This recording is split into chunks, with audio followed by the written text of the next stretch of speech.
Hello बच्चों, क्या हाल चाल। सब बढ़िया। गुड मॉर्निंग बच्चों।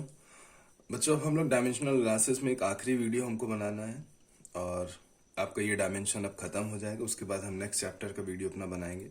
ठीक है, तो देर न करते शुरू करते हैं। आखिरी वीडियो ही है। 3 वीडियो मैंने बना चुके हैं डायमेंशन पे। अच्छा, नोट्स भी आपका बन गया होगा। जैसे एनसीईआरटी एसएल अरोरा मैं इस्तेमाल करता हूँ आपके लिए, एकेडमिक के लिए। इससे अच्छा कुछ भी नहीं है, इससे अच्छी बुक भी कोई नहीं है।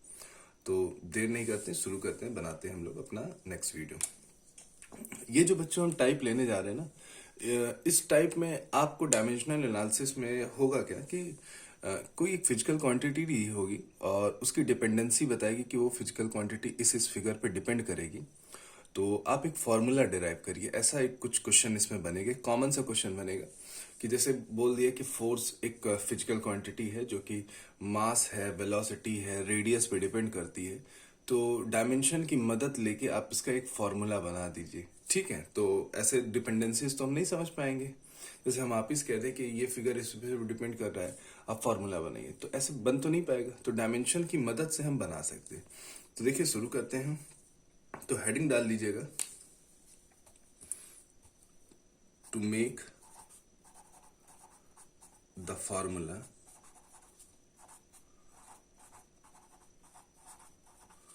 by using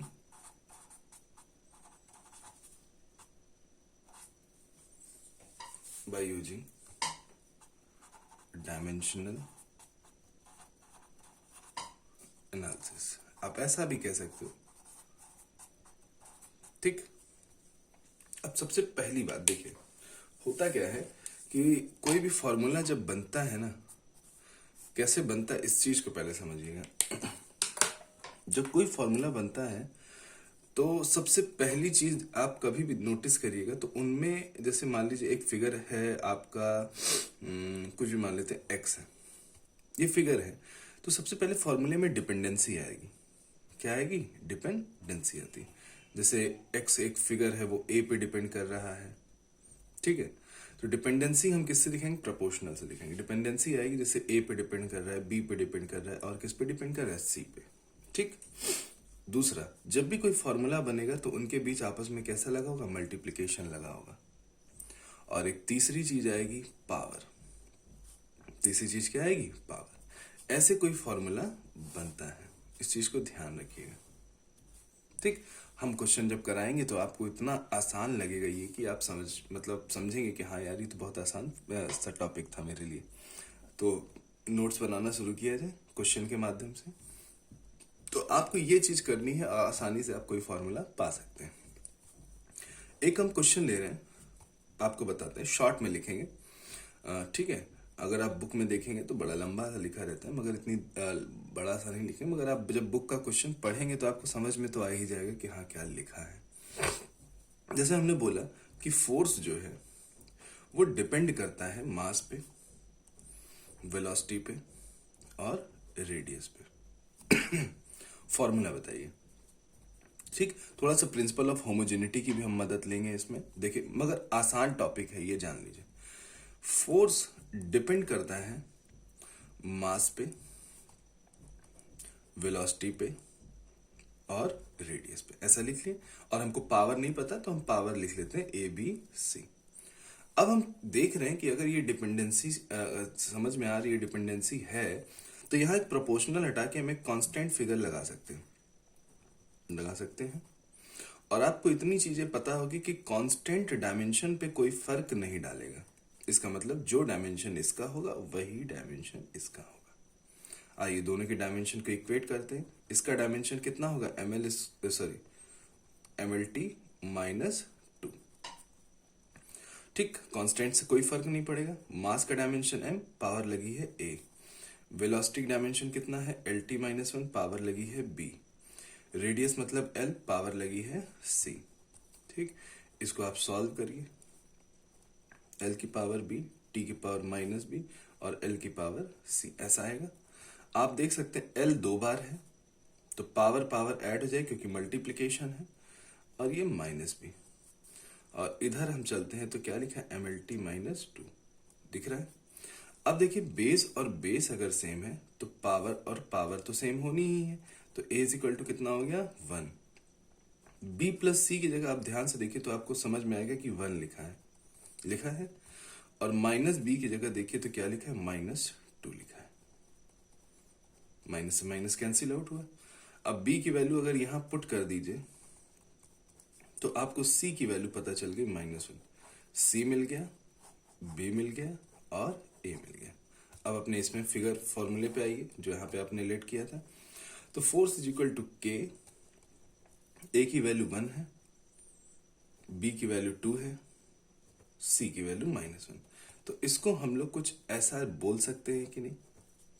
और आप अगर ध्यान से देखिए तो ये सेंट्रिपिटल फोर्स का फॉर्मूला है। किसका फॉर्मूला? मान लेते हैं कांस्टेंट फिगर, हम मान लेते हैं 1 है, या रहने दीजिए, आप कोई दिक्कत नहीं है।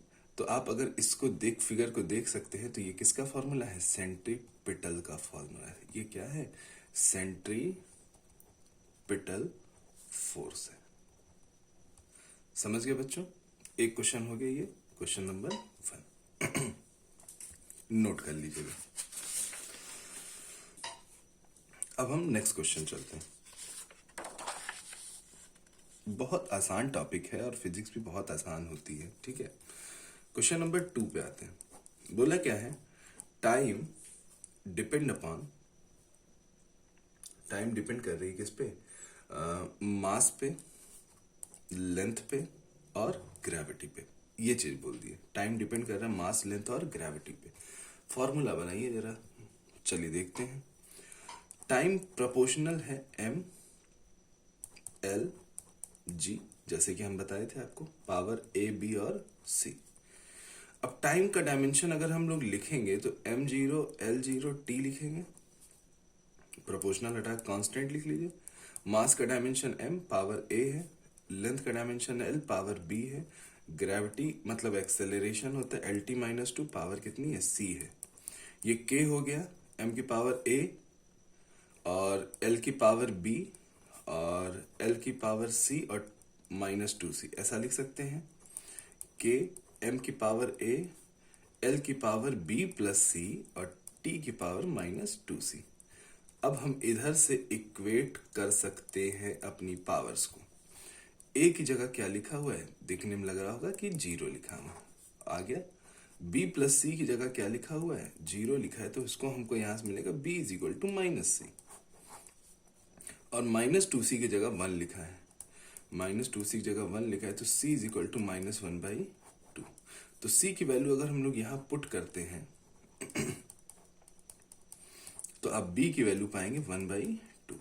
तो आप देखिए जितने भी वैल्यूज हैं आपको मिल गई हैं। अब क्या करना है? कुछ करना नहीं है। t प्रोपोर्शनल a की जगह 0, b की जगह अगर आप देखें तो 1/2 है और c की जगह देखें तो -1/2 है। तो हम इसको कोई मतलब नहीं है, पर इक्वल टू कांस्टेंट लगा दी। m की पावर 0 1 होगा तो m का अस्तित्व ही खत्म हो गया। तो L 1/2 G 1/2, तो हम कुछ इसको ऐसा लिख सकते हैं, L/G लिख सकते हैं। और बच्चों यहाँ एक प्रोपोर्शनल कांस्टेंट जो k लिखे है, इसकी वैल्यू होती है 2 पे। देखिए डायमेंशनल एनालिसिस आपको कांस्टेंट फिगर के बारे में तो नहीं बतलाएगा, मगर डिपेंडेंसी से बता देगा कि रूट आएगा, स्क्वायर आएगा, क्यूब आएगा, ये सारी चीजें बता देगा। तो ये time period of simple pendulum है। Time period of simple pendulum है। ठीक, आ गया ना? आसानी से आगे लिख डालिएगा। आगे चलते हैं नेक्स्ट हम एक क्वेश्चन और करते हैं। देखिए 4-5 क्वेश्चन कर लेंगे ना तो बहुत बड़ी बात नहीं, बस आसानी से पालोगे सारी चीजें, बहुत आसानी से पा सकते हो। नेक्स्ट क्वेश्चन चलते हैं, हम ग्रेविटेशन के फिगर में चलते हैं। बोला क्या है? टाइम पीरियड ऑफ रेवोल्यूशन, यानी कि टाइम पीरियड ही बात कर रहा है। टाइम पीरियड ऑफ रेवोल्यूशन मतलब टाइम पीरियड की, टाइम पीरियड रेवोल्यूशन का मतलब क्या है? कोई प्लैनेट कितने समय में रिवॉल्व करता है, ये सारी चीजें हैं, ठीक है। बोला क्या कि time period of revolution radius पे डिपेंड करता है, रेडियस ऑफ ऑर्बिट पे डिपेंड करता है, मास पे डिपेंड करेगा, मास ऑफ प्लैनेट पे डिपेंड करेगा, या सॉरी मास ऑफ सन पे डिपेंड करेगा, और एक ग्रेविटेशनल कांस्टेंट फिगर पे डिपेंड करेगा। ठीक, ये क्या है? रेडियस ऑफ ऑर्बिट है, पूरा क्वेश्चन जब होगा ना बढ़िया से लिखा रहेगा कि ऐसा बोलेगा a planet move around the sun is nearly circular orbits its time period of revolution depend on radius of orbit mass of the sun and gravitational constant show the dimension, मतलब प्रूफ करने को कुछ ऐसा दे सकता है। तो ये क्या है, मास है। मैं आपको शॉर्ट फॉर्म में लिखवा रहा हूं, ये क्या है, ग्रेविटेशनल कांस्टेंट है। ठीक है, अब क्या करना है, वही काम r की पावर a, m की पावर b और g की पावर c, ऐसा लिख सकते हैं। इधर का डायमेंशन क्या होगा, m0 l0 t power 1, r को हम क्या बोल सकते हैं, l बोल सकते हैं, मास को हम क्या बोल सकते हैं, m बोल सकते हैं, और g जो होता है इसका डायमेंशन होता है m-1 l क्यूब, अगर आपको याद हो t-2 और पावर क्या है, c है।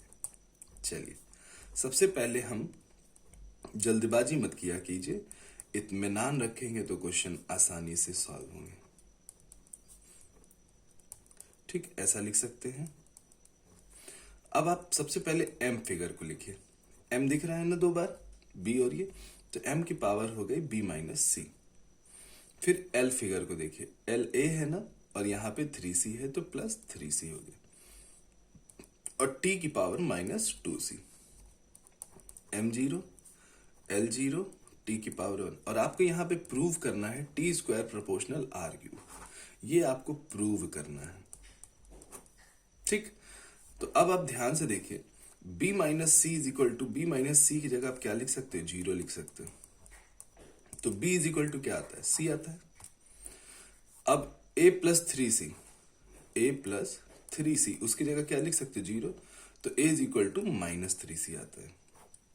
-2c की जगह 1 लिख सकते हो, तो c की जगह आता है -1/2।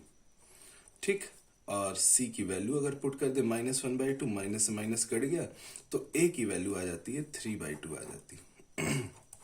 दिख रहा है कि नहीं दिख रहा है, और c की वैल्यू अगर यहां पुट कर दीजिए तो b की वैल्यू भी -1/2 ही आती है।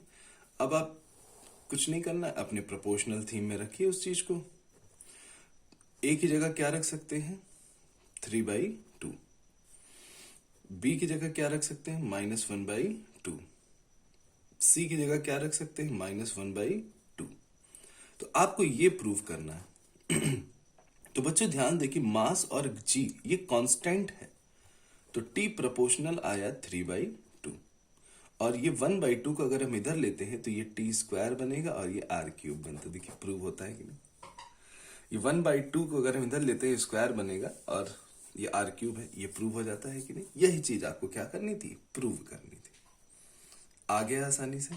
और क्वेश्चन देखने का मन है, देखिए और क्वेश्चन दिखाते हैं आपको। ठीक है, नेक्स्ट क्वेश्चन जाते हैं आगे। कुछ देखिए, सब में हम वही काम कर रहे हैं बच्चों, सब में वही काम कर रहे हैं। अब हम एक नया, मतलब एक नेक्स्ट लेते हैं। जैसे एग्जामिनर बोल दिया कि वेलोसिटी ऑफ साउंड वेव, ठीक, डिपेंड कर रही है डेंसिटी और इलास्टिसिटी पे। ये चीज बोलेगा क्वेश्चन में, आपको इस चीज को समझना पड़ेगा। क्वेश्चन में बोलेगा कि वेलोसिटी का एक फिगर है, साउंड वेव की वेलोसिटी का फिगर है जो डेंसिटी पे डिपेंड कर रहा है और इलास्टिसिटी पे डिपेंड कर रहा है। बट ये कि आपको डायमेंशन पता होने चाहिए इलास्टिसिटी के। जैसे कि इलास्टिसिटी जो होता है हमारा स्ट्रेस अपॉन स्ट्रेन होता है। ठीक है, तो अब इसका डायमेंशन, आप stress force upon area, strain dimension less quantity होती है, तो इसका डायमेंशन जब निकालते हैं, मैंने निकलवाया भी है पहले वीडियो में, ml-1 t-2। ठीक, और डेंसिटी एक क्वांटिटी है जो मास अपॉन वॉल्यूम होती है, तो इसका डायमेंशन होता है ml-3। अब वेलोसिटी डिपेंड किस पे कर रही है, डेंसिटी और इलास्टिसिटी पे। पावर ए भी रख लीजिए। वेलोसिटी होता है m0 l(t-1), कांस्टेंट लगा ली। डेंसिटी का डायमेंशन होता है ml-3 और पावर लगी a। इलास्टिसिटी ml-1 t-2 और पावर लगी है b। ठीक, यहां पे ब्रेक कर देते, कितना हो गया, m0 L T minus one के एम की पावर ए एल की पावर माइनस थ्री ए, एम की पावर बी एल की पावर माइनस बी टी की पावर माइनस टू बी। हो गया। एम दो बार लिखा हुआ है तो ए प्लस बी हो जाएगा, minus three A minus B हो जाएगा और टी की power minus two B. M zero L one T minus one. ठीक, तो ए प्लस बी की जगह हम लोग लिख सकते हैं जीरो, तो ए की जगह हो जाएगा माइनस बी। अब इतने फिगर की जगह माइनस थ्री है माइनस बी की जगह हम लोग लिख सकते हैं वन। ठीक, और इतने फिगर जो कि माइनस टू बी है इसकी जगह हम लोग लिख सकते हैं माइनस वन। माइनस से माइनस कटा, बी की वैल्यू आ गई 1/2 और हम यहाँ पे b की वैल्यू जब 1/2 पुट करेंगे तो माइनस थ्री ए वन प्लस 1/2 हो जाएगा, तो इसको 3/2 बोला जा सकता है। 3 से 3 कट गया तो a की वैल्यू हमें आ गई -1/2। a मिल गया, b मिल गया और क्या चाहिए, यही चाहिए थी। तो अब हम यहाँ पे अपना उस पे आते हैं डिपेंडेंसी पे। a की जगह -1/2 और b की जगह 1/2, तो इसको हम क्या लिख सकते हैं, e की पावर 1/2 डिवाइडेड बाई डेंसिटी की पावर 1/2। तो एक कांस्टेंट अगर हम लगा दें तो ये कुछ फॉर्मूला हमारा बन जाता है। आ गया ना फॉर्मूला, लिख डालिए। तो बच्चों कोई कठिन नहीं है ये टॉपिक। डिपेंडेंसी दिया जो कि मैंने आपको चारों क्वेश्चन एक कॉमन तरीके से लगवाया। आपको चारों क्वेश्चन आप देख सकते हैं बिल्कुल कॉमन तरीके से। एक डिपेंडेंसी देगा आपको, कई तो एक क्वेश्चन और ट्राई करा देते फिर आप समझ जाएंगे अच्छे तरीके से। एक क्वेश्चन और ट्राई कर लो।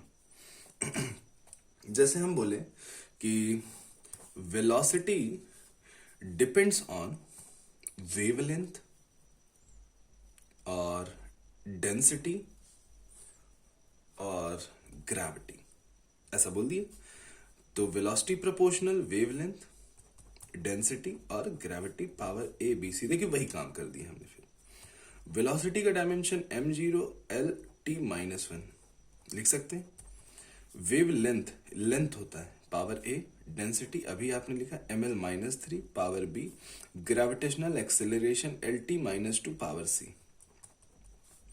m को पहले लिख लिए तो m की पावर ये b दिख रहा है ना, l की पावर a मिलेगा, l की पावर -3b मिलेगा और l की पावर c मिलेगा और यहाँ t की पावर -2c मिलेगा। l 3 बार मिलना है। क्या हो जाएगा, m की power b a -3b plus c -2c, m0 l1 t की पावर -1। तो b की जगह अगर आप देखें तो 0 है।